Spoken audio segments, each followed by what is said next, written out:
Hello, we are group number 30 for MSCI 442, and today we will be presenting why we are against the idea that technology-enabled globalization is making the world a better place to live. Before getting started, we will first explain what is globalization. Globalization is the process of connecting nations through economics, interchanging ideas, and the sharing of cultural aspects. Evidence of globalization can be seen in the increase of overseas and cross-border trade and migration in past years. While globalization is relatively a recent term, being coined in the 1970s, the concept of globalization is nothing new. Some historical events involving the interconnectedness of distant nations go as far as the spice trade, where the cultural Arabic flavors were desired across the globe.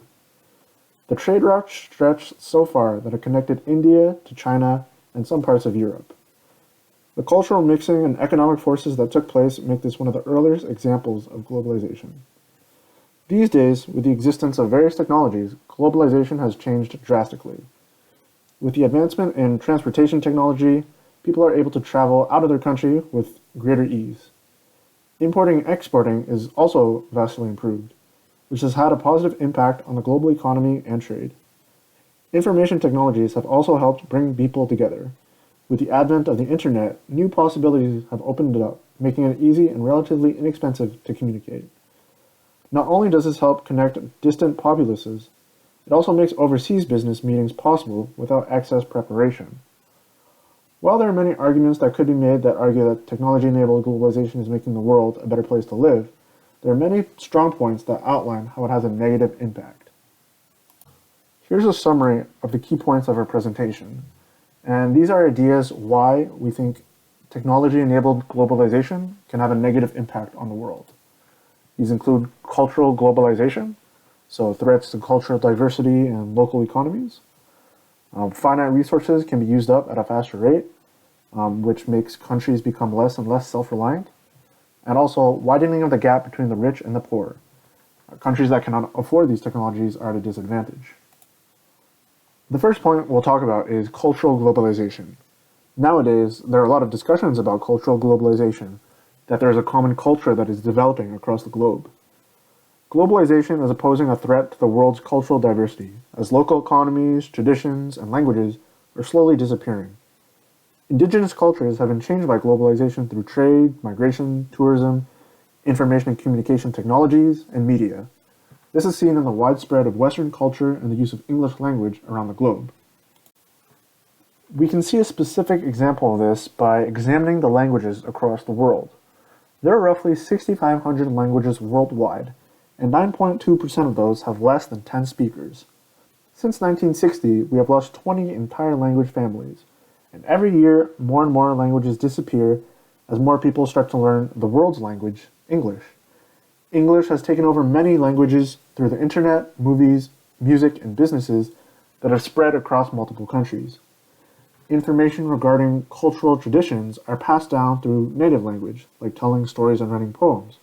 As languages start to die, these traditions will die as well, which brings us to the next point, that the local and original way of living has changed over the past decades in many countries.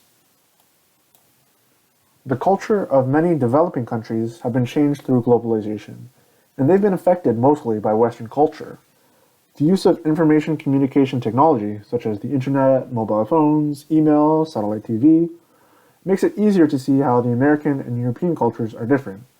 Nowadays, it's very common to see teenagers from different nations wearing Nike t-shirts and Adidas footwear, eating at McDonald's and Starbucks, rather than people wearing their own traditional clothing and listening to their traditional music of their respective countries. As more and more people move towards these famous brands and fast foods, the local retailers will slowly die and disappear, which will have a negative impact on the local economy. Globalization is not only vanishing the local languages and traditions, it's also affecting the local economies. We can see a specific example of this through the growth rate of McDonald's around the globe. As it can be seen in the diagram, the number of McDonald's across the world has been growing, which leads to local fast foods and markets getting smaller and smaller.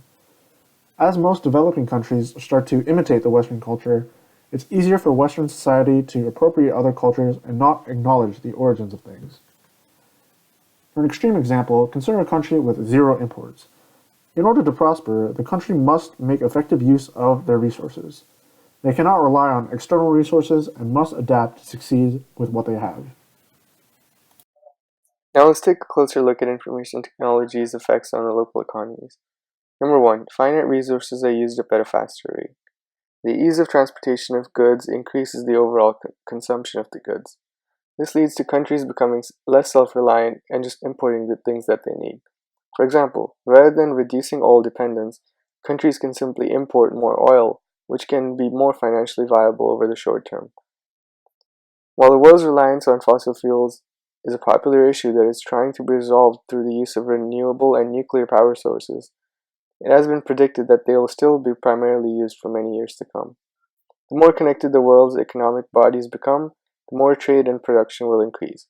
This, in turn, will have a great influence on how quickly these resources will be used up and also increase our dependence on them. Perhaps one of the most important resources in the world is oil. Even with current record low prices, oil is extremely pervasive in society, including plastics, gasoline, and even clothing. As technology advances, we're able to more cheaply transport oil, resulting in it flowing freely to countries with a shortage.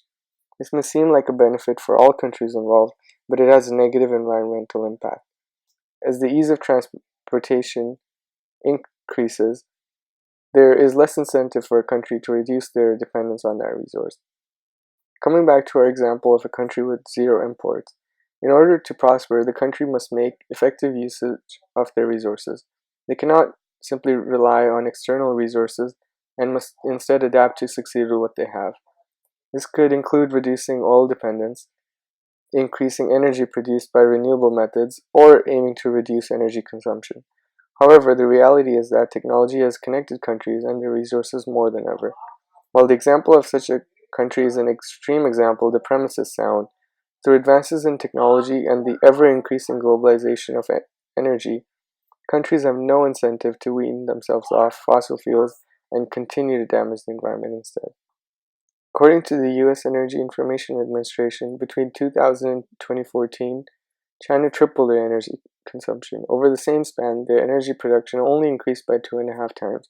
It's worth noting that at the start of 2000, energy production and consumption were almost equal, as well as coal consumption and production.